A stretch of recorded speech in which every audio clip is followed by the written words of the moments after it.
Que começou. Você é de São Paulo mesmo? É a primeira vez comigo? Segunda. Onde é que foi, no Rio? Santana, lá em São Paulo. Quando o senhor teve que sair, que o povo invadiu. Opa, tá valendo? Boa noite a todos.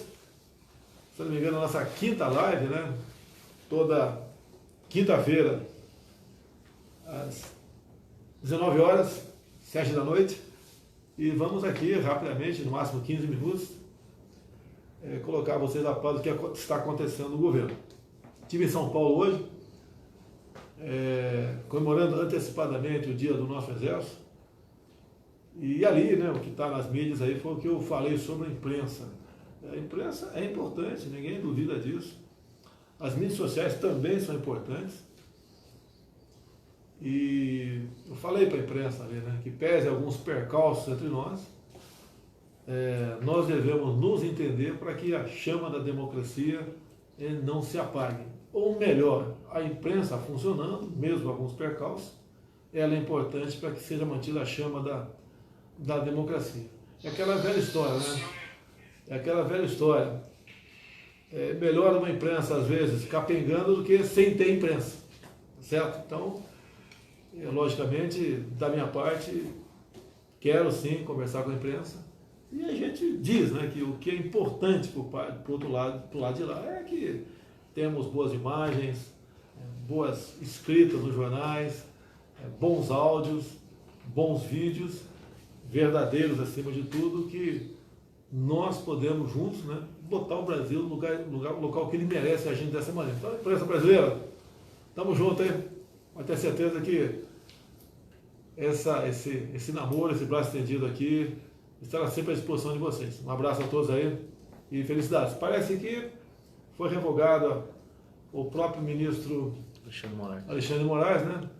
Revogou aquela ação dele de aquele inquérito, né, que foi aberto para investigar as pessoas que porventura estivessem fazendo fake news, e também aquela matéria na revista Cruzoé sobre o presidente do Supremo. Se for verdade isso, parece que é verdade. Parabéns aí ao Alexandre Moraes. Vamos lá, uma matéria que agitou muito a imprensa aí a semana, a questão do passaporte diplomático. Levei pancada até não querer mais, né? E citava ali da Igreja Universal do Reino de Deus, o Edir Macedo e esposa. Realmente eu renovei sim, autorizei, né, para que o Itamaraty renovasse o passaporte diplomático para o senhor Edir Macedo e sua esposa. Apanhei até não querer mais. Agora deixa bem claro, foi concedido inicialmente o passaporte para ele lá no governo Lula, lá atrás. Foi renovado no governo Lula de novo e depois no Dilma, daí, expirando o prazo do meu governo, nós autorizamos a renovação e será mantida, do que depender de mim, a renovação desse passaporte para ele e a sua esposa. E ponto final. Eu entendo, né, que está enquadrado nas normas de Itamaraty as exceções, e a exceção é muito bem-vinda nesse caso em si. Teve uma ação, uma liminar, pedindo para cancelar isso aí. Logicamente haverá recurso por parte do interessado, com toda certeza, e vai ganhar essa ação. É demagogia pura e simples. Agora deixar bem claro, quem mais recebeu o passaporte diplomático no meio dos cristãos, dos evangélicos, seja o que for, tá certo? Recebeu também da Igreja Internacional da Graça de Deus, 2 pessoas receberam, não vou citar o nome aqui que não é o caso, 2 pessoas, geralmente quando 2 o marido e esposa. A Assembleia de Deus também recebeu 2, começou no governo Dilma, né? A Igreja Mundial do Poder de Deus também recebeu no governo Dilma, e da minha parte será renovado também, havendo o requerimento nesse sentido. E também a Igreja Católica, né? Recebeu 3 passaportes diplomáticos. Você pode ver que o número é reduzido, não é uma festa isso aí, é para quem realmente precisa, para quem viaja o mundo todo, porque tem certos benefícios que ajudam na vida deles a andar pelo mundo. Evita fila de aeroportos, muitas vezes, facilita o despacho de bagagens, e em alguns países é dispensado o visto. Está explicado?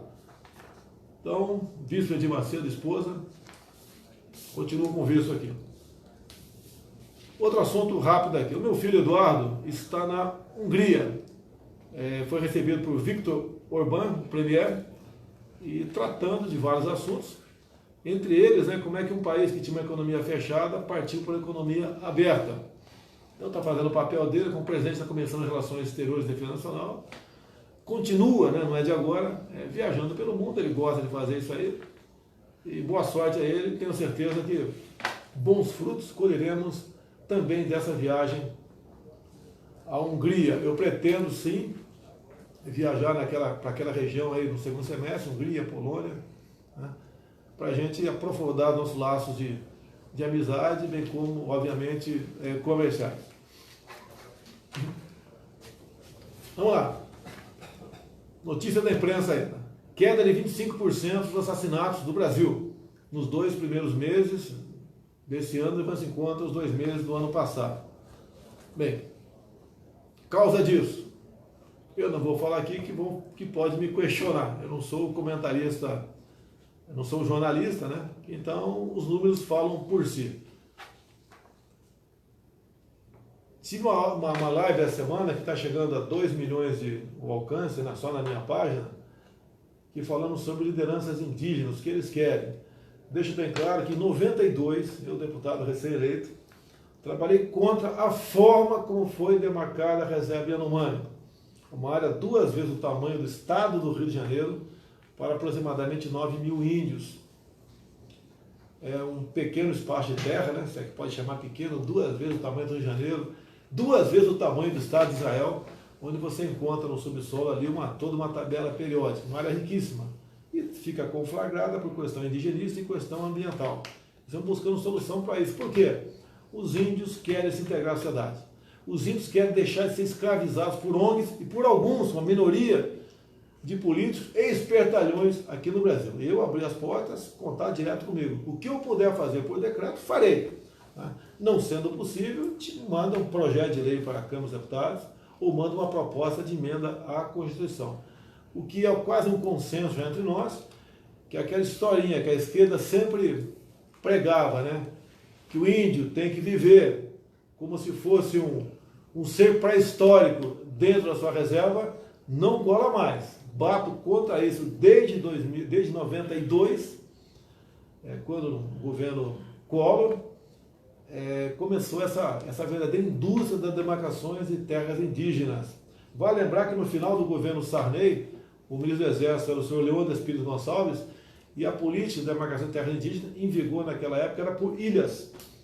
Bem, logicamente, quem está lá de fora olha para dentro do Brasil, né, tem uma visão nossa, que vocês sabem qual que é, em grande parte, e outra, em grande parte, mudando essa forma de nos ver lá de fora para dentro, e no primeiro momento, obviamente, começou a se demarcar grande quantidade de terras indígenas. Qual o objetivo? Como a ONU vem trabalhando há algum tempo, pela autodeterminação dos povos indígenas, tornar essas grandes áreas novos países. Bem, em sendo novos países, eles vão fazer relações comerciais com esse país. E, obviamente, a questão mineral está em primeiro lugar. Estamos mudando isso aí, eu acho que conseguimos o ponto de inflexão para tudo isso. Não podemos nos curvar a alguns países, né, mais desenvolvidos do que nós queremos destruir a Amazônia. Não, nós queremos garantir, mostrar que a Amazônia é nossa e aquelas riquezas que existem lá, não só minerais, como biodiversidade, elas sejam exploradas de forma racional para o bem-estar dos nossos povos e, em especial, para os povos indígenas. Essa foi a intenção da live, tanto quanto grande, quase 1 hora, né?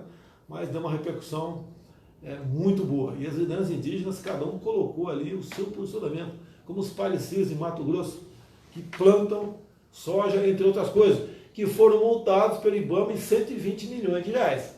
Já sabe o que a gente vai fazer com essa multa, né? O pessoal do IBAMA, alguns teimam, porque a gente não pode mudar todo mundo, é concursado, e quem tem essa filosofia, esse método de trabalhar, não vai fazer parte do nosso governo. Agora, é um órgão, IBAMA, muito mais aparelhado que o próprio Ministério da Educação.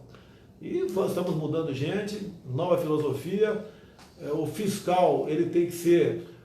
Quando um fazendeiro, por exemplo, recebe um fiscal, tem que ter o prazer de receber o fiscal. Agora, até há pouco tempo, era um pavor, chegava com multa. Alguns poucos, a minoria, aquela multa desse tamanho, ir lá para um cantinho para bater um papo com o dono da terra. Isso mudou.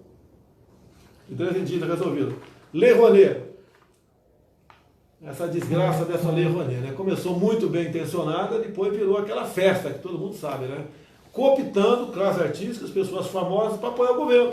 Quantas vezes você viu figurões aí, não vou falar nome não, né? Figurões defendendo Lula livre, viva Che Guevara, o socialismo é o que interessa, tá certo? Lula é isso, é aquilo, em troca da Lei Rouanet. O pessoal recebia até, acredite, né?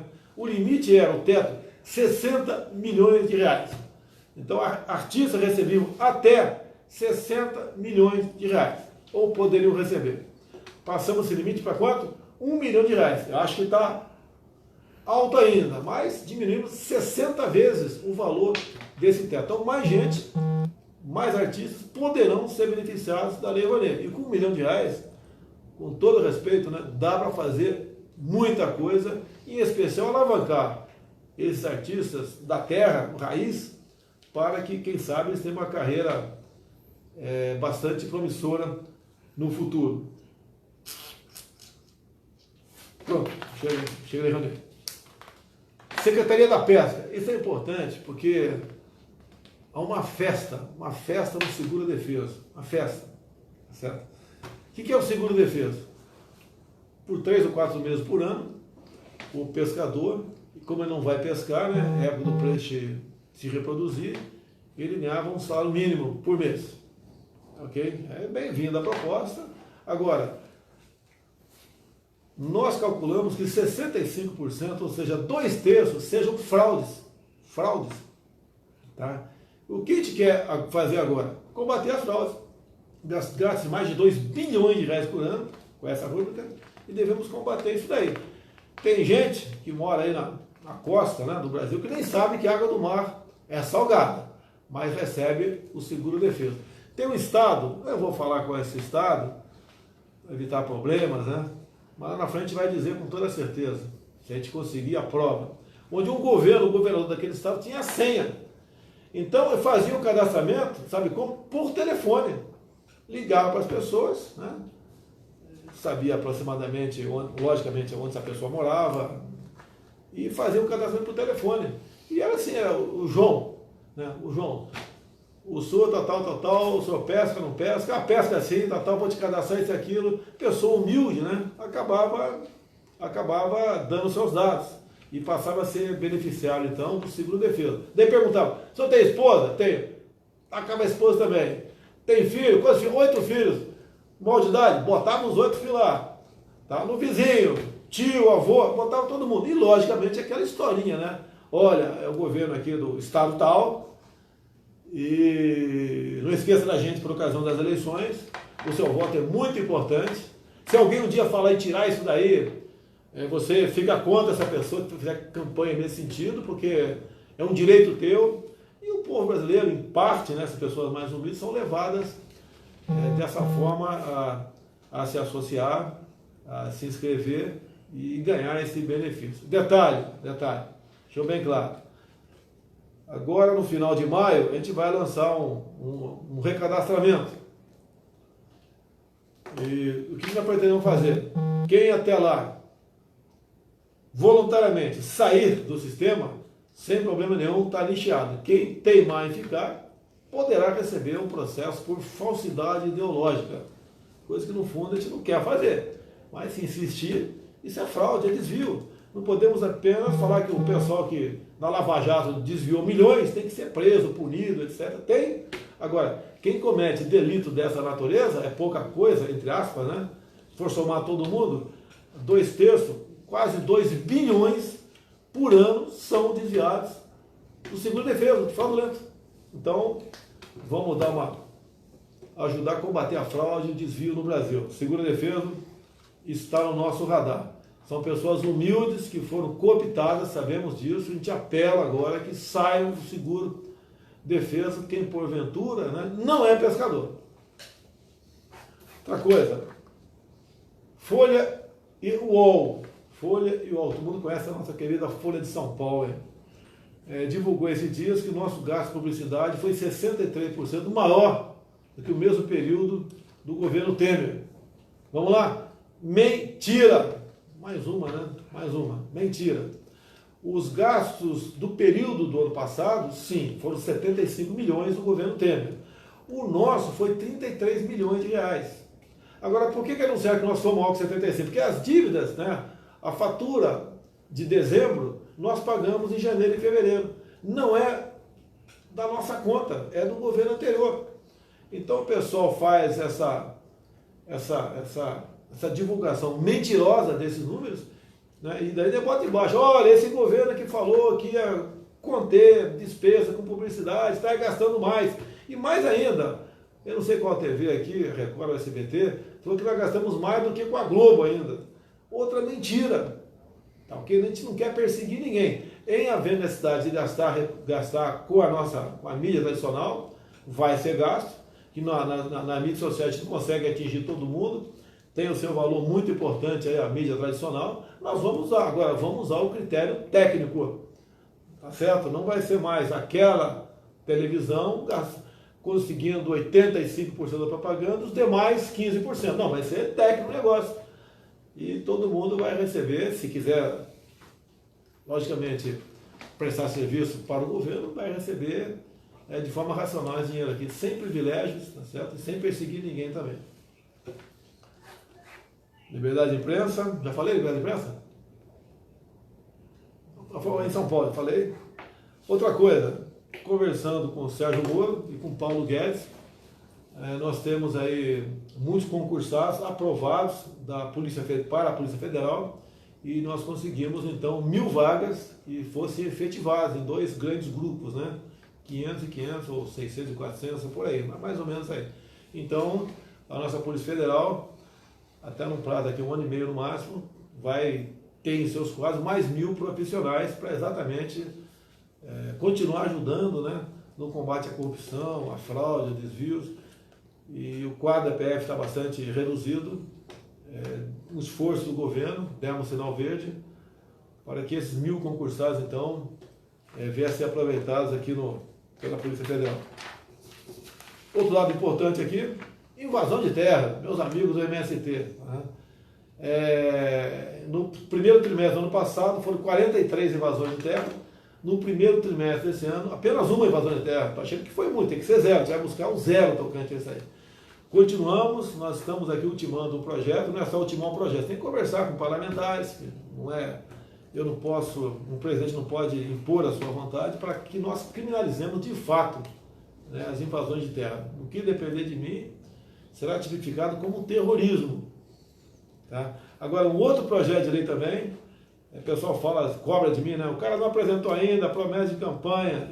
Mas nós temos que trabalhar para chegar um projeto na Câmara de modo que tenha a menor reação possível. Os parlamentares lá, na Câmara, 503 deputados, Senado 81, ali cada um tem sua opinião, mesmo o próprio partido, cada um tem sua opinião. E nós devemos fazer, uma vez esse projeto chegando lá, sofra o mínimo de interferência possível para os parlamentares, e que é mais importante que seja aprovado. O que eu quero, né, depender de mim? Se eu não me engano, foi aprovado na Itália um projeto semelhante, né? Ou melhor, já é lei na Itália, recentemente, é algo nesse sentido. Lá na Itália o que acontece? Invasão de domicílio, né? Ou de propriedade outra privada, uma fazenda, uma chácara, o proprietário pode se defender atirando. E se o outro lado resolver morrer, é problema dele. A propriedade privada é sagrada. Na Itália é sagrada, no Brasil tem que ser sagrada também. Então o nosso projeto visa o quê? Né? Que em legítima defesa da vida própria ou de outrem, a legítima defesa da propriedade do seu bem próprio ou de outrem, tá certo? Entra aí o excludente de ilicitude, se responde, mas não tem punição. Isso ajuda os nossos policiais, civis, militares, policiais federais. Tá? Também muitas vezes, alguém interfere numa ação criminosa na frente, aquela pessoa na frente já está ameaçando alguém que pode matar o inocente, e aqui atrás um cidadão que tem a porte ilegal de arma, ou um policial, um agente da lei, interfere, vai ter um problema que pode durar 10, 15, 20 anos, pode até ser preso. Olha o caso Ana Hickman novamente. Ali tem a ver com duas coisas, né? Um está no projeto do Moro, questão do excesso. O cara invadiu um quarto de hotel, o marginal invadiu um quarto de hotel, deu 2 tiros numa senhora que estava lá dentro, o cunhado da Ana Hickman estava dentro do quarto, se atracou com o cara, com a arma dele, acabou dando 3 tiros na cabeça do vagabundo. E o que acontece? O Ministério Público de Minas Gerais teima em colocar o cunhado da Ana Hickman num tribunal de júri. Não tem cabimento isso. Tá? Aí o que acontece? No projeto anticrime do Moro, fala da figura do excesso, que interessa para o policial também. Muitas vezes o policial está numa ação de madrugada, uma circunstância bastante adversa, e ele dá mais de 2 tiros em quem estava atirando nele. Mas mesmo assim, isso é considerado excesso e ele responde. E não são poucos os casos que o policial é enquadrado. Responde, então, por homicídio doloso. No projeto do Moro, o excesso sai fora. Dependemos da Câmara e do Senado. No nosso projeto, que nas próximas semanas vai chegar à Câmara, a gente visa, então, a defesa da vida e do patrimônio próprio e de terceiro. Pode ter certeza que a violência, que caiu 25% agora no primeiro trimestre, vai cair muito mais nesse sentido, porque o vagabundo fica preocupado, ele sabe que hoje em dia ele comete o teu crime, primeiro, dificilmente alguém está armado perto dele. E outro, se tiver, ele vai pensar em reagir porque a batata quente, né, fica no colo da pessoa de bem. Em falando de armas, né, estamos ultimando o decreto dos CACs, né, colecionador, atirador e caçador. Teremos novidades. Que não é novidade, é o que vocês querem, que vocês merecem. Não pode um decreto, né, simplesmente tolher uma lei. Não pode, pô, não pode fazer isso aí. Obrigado. Então o que a gente pretende é realmente tratar os colecionadores, atiradores e caçadores com o devido respeito que eles merecem. E vamos ter surpresa, já está acertado com o Ministério da Defesa, nesse novo decreto dos CACs, para os praças com estabilidade assegurada nas Forças Armadas. Nós sabemos que hoje em dia um praça ou oficial, né, da Polícia Militar, no Rio de Janeiro, por exemplo, que eu conheço, tem o porte assegurado, 24 horas por dia, e também quando vai para a reserva, e estamos trazendo isso para nossas Forças Armadas aí. O nosso praça, com estabilidade assegurada, depois de 10 anos de serviço, passa a ter o seu porte garantido. Afinal de contas, se um praça com 10 anos de serviço não puder portar uma arma, ele tem que sair do Exército, da Marinha e da Aeronáutica. É muito simples o negócio, é muito simples. E teve a aceitação da defesa, que tudo de conversa, discute, né? Porque não pode tomar medidas sozinho, né? Tomada de forma unilateral, não funciona. Então, com o ministro da Defesa, temos tratado esse assunto e está praticamente garantido nesse decreto o porte para a praça das Forças Armadas. Obviamente, quem porventura for fazer uma segurança particular vai ter problema, deixa bem avisado, é o porte para ele, tá? Para ele usar em deslocamento, ele está agora na Semana Santa, está viajando, né? Ou então no retorno de residência para o quartel, por aí o negócio, não é o porte, ele vai ter o direito a porte, mas não é para o cara, para o colega aí fazer segurança particular, seja lá o que for. Invasão de terra, a violência, para curiosidade, né, que diminuiu em média 25%, só no Ceará diminuiu 58%. Talvez, com toda certeza, pela participação da Força de Segurança nesse recente episódio ocorrido lá. Mais uma coisa, faltou falar o assunto mais importante. A dona Renata do meu lado aqui. Você acha que esquecer de você? Jamais, jamais, tá? Renata, intérprete de línguas, muito obrigado pela forma voluntária que você compareceu aqui. Estamos no interior de São Paulo, né? Ninguém sabe onde é.